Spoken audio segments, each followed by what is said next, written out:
দর্শক এ বিষয়ে আরো জানাতে চট্টগ্রাম থেকে যুক্ত হচ্ছেন সহকর্মী এমদাদুল হক। এমদাদ, এ বিষয়ে কি তথ্য আছে আর আপনার কাছে? ইলেকট্রা রেফ্রিজারেটর, খাবার তাজা তো জীবন তাজা। ইলেকট্রা, ফ্রিজের রাজা।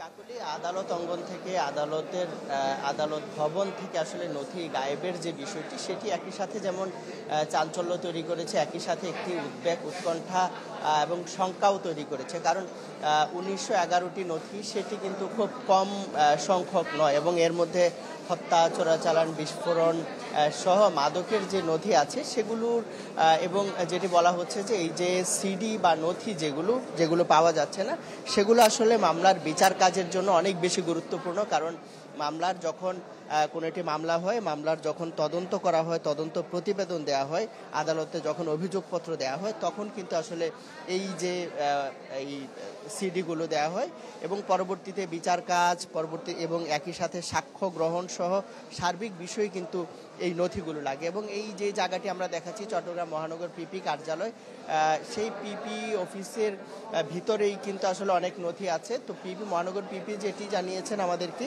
যে সেখানে আসলে জায়গা সংকুলান হচ্ছিল, যার কারণে বাইরে রাখতে হয়েছে, এবং সেখান থেকে অবকাশকালীন যে ছুটি, সেই সময় আসলে এরপরে এই নথিগুলো পাওয়া যাচ্ছে না। তবে একটি প্রশ্ন থেকে যায় যে পুরো দিনভর আসলে এই যে আদালত অঙ্গনে মানুষের প্রাণচাঞ্চল্য থাকে, পদচারণা থাকে, কিন্তু সন্ধ্যার পরে যখন আসলে আদালত ভবনে মানুষজন থাকে না, তখন কিন্তু নিরাপত্তা জোরদারের কিন্তু কথা।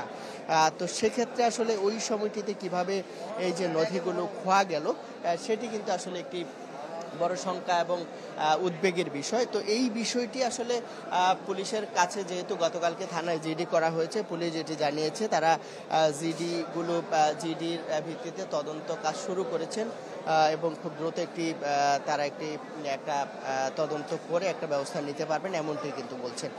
তবে একটু আইনজীবী তারা যেটি বলছেন, যে আসলে এই যে বিচারিক কাজে এই যে সিডি বা নথি, সেগুলো খুবই গুরুত্বপূর্ণ।